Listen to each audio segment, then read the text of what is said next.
नमस्कार दोस्तों, आप सभी का स्वागत है द डिजिटल क्लासेस 3.0 के यूट्यूब चैनल पे। कल हमारी पहली क्लास थी जीएस की और आज दूसरी क्लास है।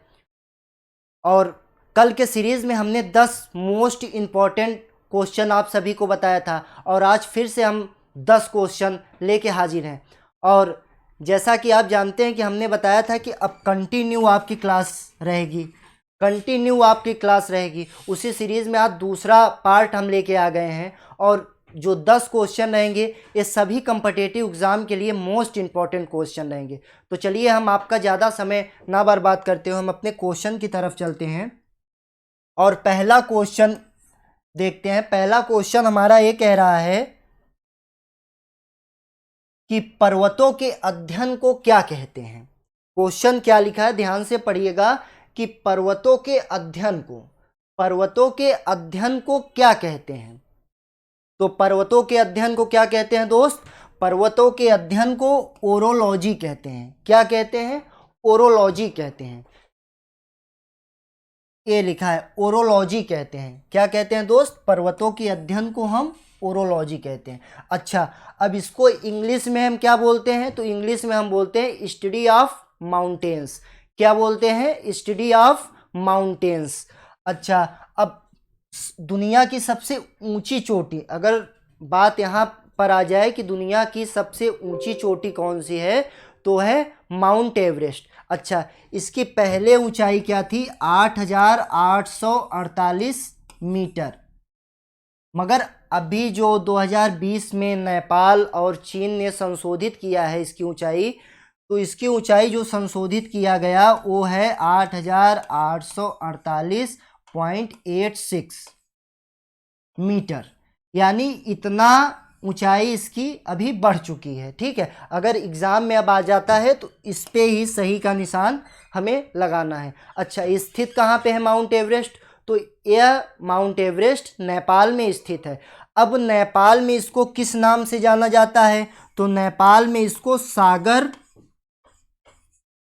माथा के नाम से जाना जाता है। माउंट एवरेस्ट को नेपाल में सागर माथा के नाम से जाना जाता है। समझ में आ गया? चलिए आगे चलते हैं। अब हमारा दूसरा क्वेश्चन ये कह रहा है कि दूसरा क्वेश्चन हमारा लिखा है कि समुद्र के नीचे उठने वाली तरंगों को क्या कहते हैं। क्वेश्चन हमारा ये है कि समुद्र के नीचे उठने वाली तरंगों को क्या कहते हैं। तो क्या कहते हैं दोस्त?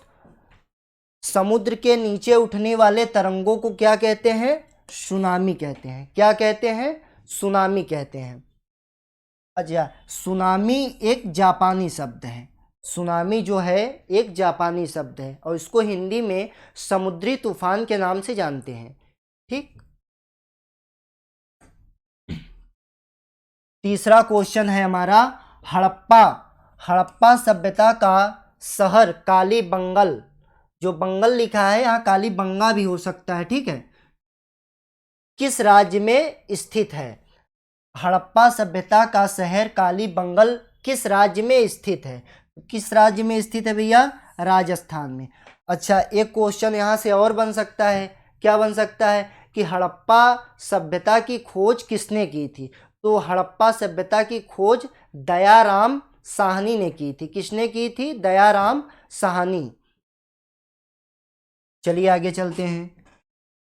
चौथा क्वेश्चन लिखा है कि भारत की सबसे लंबी झील कौन सी है? भारत की सबसे लंबी झील कौन सी है? तो भारत की सबसे लंबी झील कौन सी है भैया? वेवनाथ। कौन सी झील है? वेवनाथ। भारत की सबसे लंबी झील कौन सी है? वेवनाथ। अच्छा, स्थित कहाँ पे है? तो ये स्थित है केरल में।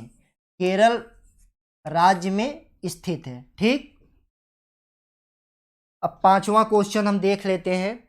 पांचवा क्वेश्चन हमारा लिखा है कि उत्तर भारत और दक्षिण भारत को कौन सी पर्वत श्रृंखला अलग करती है? देखिए, उत्तर भारत और दक्षिण भारत को कौन सी पर्वत श्रृंखला अलग करती है? कौन सी पर्वत श्रृंखला अलग करती है? विंध्या पर्वत।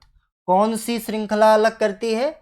विंध्या पर्वत किसको अलग करती है? उत्तर भारत और दक्षिण भारत को अलग करती है।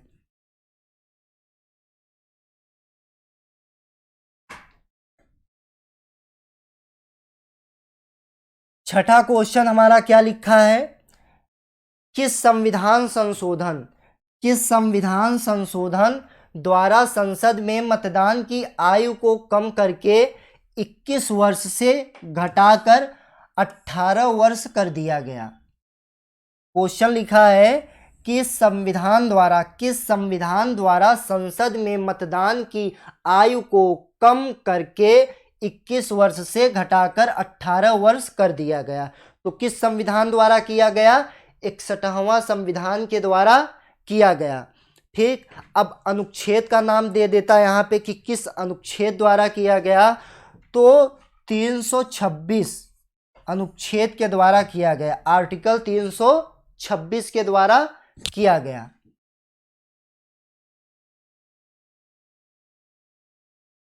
सातवां क्वेश्चन हमारा लिखा है कि भारतीय संविधान, जो भारत का संविधान है, भारतीय संविधान के किस अनुच्छेद में राष्ट्रीय आपातकाल के प्रावधान हैं?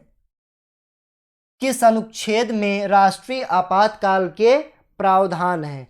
तो अनुच्छेद 352 में इसका जो है प्रावधान है। किसका प्रावधान है? राष्ट्रीय आपातकाल का।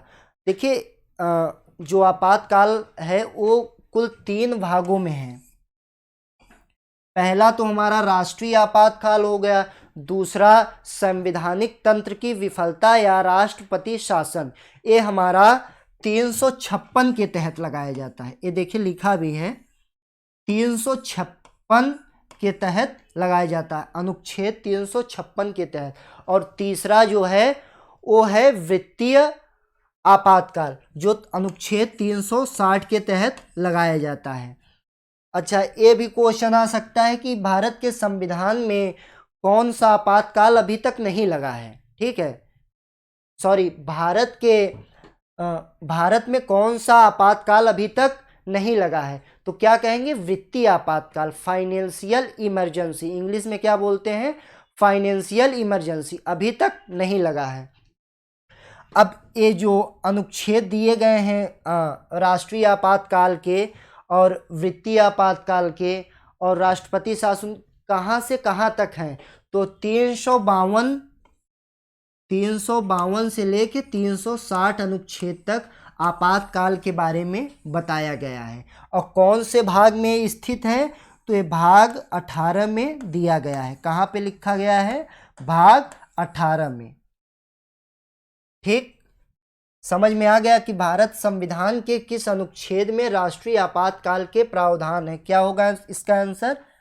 अनुच्छेद 352। और जो अनुच्छेद 356 दिया है यह राष्ट्रपति शासन के लिए है। जो अनुच्छेद 356 का इस्तेमाल होता है वो राष्ट्रपति शासन या संवैधानिक तंत्र की विफलता, और जो 360 है ये वित्तीय आपातकाल है। किस भाग में स्थित है? भाग 18 में। अब 8वां क्वेश्चन हमारा लिखा है कि हड़प्पा सभ्यता के बंदरगाह का क्या नाम है? हड़प्पा सभ्यता के बंदरगाह का क्या नाम है? तो क्या नाम है? लोथल। क्या नाम है दोस्त? लोथल। ये देखिए लिखा है लोथल। अब हम चलते हैं 9वें क्वेश्चन की ओर। 9वां क्वेश्चन हमारा लिखा है कि अयोध्या विवाद में लगातार कितने दिन तक सुनवाई चली थी? जो अयोध्या का मामला था कोर्ट में, वो कितने दिन तक लगातार चलता रहा? तो कितने दिन तक लगातार चलता रहा?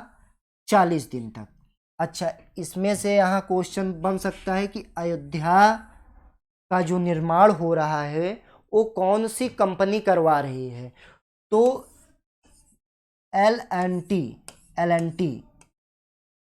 लार्सन एंड टर्बन, जो कि एक भारतीय कंपनी है, इसकी स्थापना 1938 ईस्वी में हुई थी और विभिन्न देशों में यह अपना काम करवाती है विभिन्न देशों में, यह मौजूद है। 10वां क्वेश्चन लिखा है हमारा कि कौन सा मंत्रालय राष्ट्रीय खेल पुरस्कार को प्रदान करता है? कौन सा मंत्रालय राष्ट्रीय खेल पुरस्कार को प्रदान करता है? तो कौन सा मंत्रालय होगा भैया? युवा मामले और खेल मंत्रालय। अच्छा, यह पुरस्कार देता कौन है? तो यह पुरस्कार राष्ट्रपति जी के द्वारा दिया जाता है। तो ये हमारा लास्ट क्वेश्चन था 10 नंबर, और सभी मोस्ट इंपॉर्टेंट क्वेश्चन हैं जो आपको 10 क्वेश्चन हमने यहाँ पे बताया, ठीक, सभी मोस्ट इंपॉर्टेंट क्वेश्चन हैं और आपके कॉम्पिटिटिव एग्जाम के लिए, सभी कॉम्पिटिटिव एग्जाम के लिए मोस्ट इंपॉर्टेंट है। देखिए, डीडीसी क्लासेस वो प्लेटफॉर्म है जहाँ से आप सफलता की गाड़ी को पकड़ सकते हैं। जब आप हमारे साथ जुड़े रहेंगे तो बेस्ट से बेस्ट कंटेंट हम देने की कोशिश करते हैं जो आपको आसानी से समझ में आ जाए, ठीक। और आज शाम को आपका रीजनिंग की भी क्लास रहेगी और बहुत ही मोस्ट इम्पॉर्टेंट क्वेश्चन मैं बताऊंगा। और बहुत ज़्यादा क्वेश्चन हम बताने की कोशिश नहीं करता हूं, मैं सोचता हूं कि छोटे में ही बहुत बड़ा काम हो जाए, मगर एक कॉन्सेप्ट यहाँ पे बताऊं तो आप उस बेस्ड पर आप 10 सवाल लगा लें। तो दोस्तों, धन्यवाद और जय हिंद, जय हिंद, जय भारत।